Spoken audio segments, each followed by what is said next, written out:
Hello everyone, this is Des from According to Des, and today I would like to talk to you about the cutest documentary ever. Oh my gosh, The Biggest Little Farm. It stars and was made by Molly and John Chester, and they are a couple that are living in California, and they decide to open up a 200-acre farm on Apricot Lane Farms.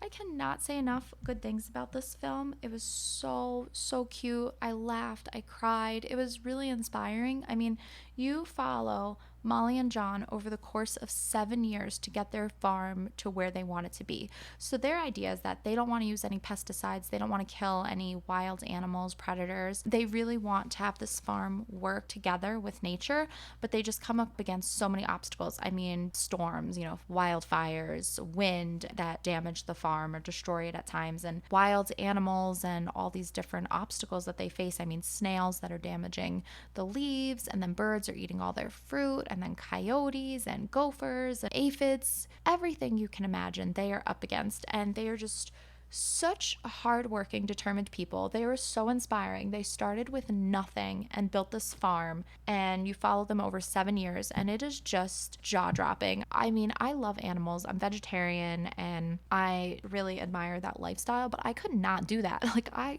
legit straight up could not do that. The hard work they put into it is just unreal. They help animals give birth. They're chasing away all these wild animals. They plant a tree, some animal destroys it. It was just really one step forward and 10 steps back the whole film. I just couldn't believe how determined they were and hardworking. But it was so nice because Molly put out a message online and got all these people helping and volunteers, and they had a mentor, and it was just so nice just to see all these people working together for this dream of this just natural, sustainable farm, without pesticides and without killing the coyotes. They try to put up fences and to figure out how to really work with nature without destroying it. And it was just really great. I put that on my bucket list for when I visit California. They're right outside of LA. I have to go there. It looks amazing. I would love to meet Molly and John. They are awe-inspiring. I can't wait to go. I definitely recommend watching this. It was so good. It was about an hour and a half, and funny story, I saw this on the plane, and my flight was only an hour and 15 minutes. So I was like, darn it, I'm not going to be able to finish the film. But I had a connecting flight, and it was the same airline. It was Delta. So I was like, all right, whatever. I'm going to watch as much of it as I can, and then hopefully the next plane, because it's the same airline, will have the film and I can finish it.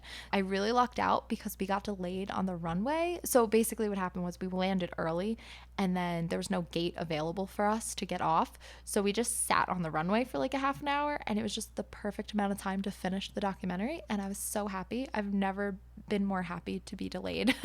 So it's not every day you say you were happy your plane was delayed, but I really was pleased because I had enough time to get to my next flight.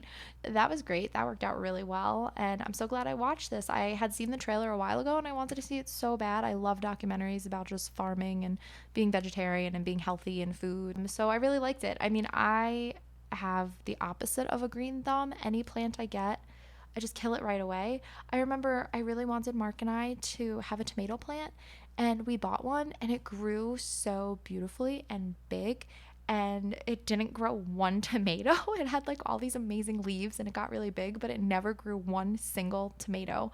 And we had these neighbors that were just these kind of I don't know, hippie kind of, they were growing tomato plants in tires. They had all these dirty tires in their front lawn, and they had plants in them, and they had the most beautiful big tomatoes growing out of them. And I was so mad because we had this beautiful potted plant with these wires around it, helping it hang, and they were growing tomatoes out of a tire, and we couldn't get one little tomato. I was very upset. So I don't have a green thumb, so I really admire people that do. It's my dream to have a garden and grow all these vegetables and herbs and stuff. I don't think I could even do that. So I do not know how John and Molly did this 200-acre farm with all these different vegetables and fruits and everything, and animals, and they have pigs and they have lambs and everything. So I don't know. They're really amazing. So definitely add Apricot Lane Farms to your list for when you go to California. Definitely go there and do a tour. I cannot wait. And when I do that in the future, someday, because I'm definitely going to California, I will report back and let you know how it went. So definitely watch this film. Follow me on Facebook. Join my group, facebook.com/groups /according-to-des and follow me on Instagram at Desiree.Argentina. I changed my name on there, and I recently changed my Facebook group name as well, but you can still find it under According to Des. And check out my website as well, accordingtodes.com, for travel tips and wellness tips. Just an update on my sound. I ordered 2 interfaces and they didn't work out. I did not like them, so returned them. And ordered another interface that was supposed to come a week or 2 ago. It never came, so I checked the order and it's out of stock, so I don't know when that is coming. So pretty frustrating because I have a bunch of people that I would like to interview and I can't interview them with this horrible sound quality. So that's been a little frustrating, but I have been working on a few other things, trying to get things moving. Progress is moving forward a little slower than I want it to, but that is quite all right. Thank you for listening. This was a very short episode, just a quick movie review of a documentary. And hopefully next week I will have an interview up for you. Until next time.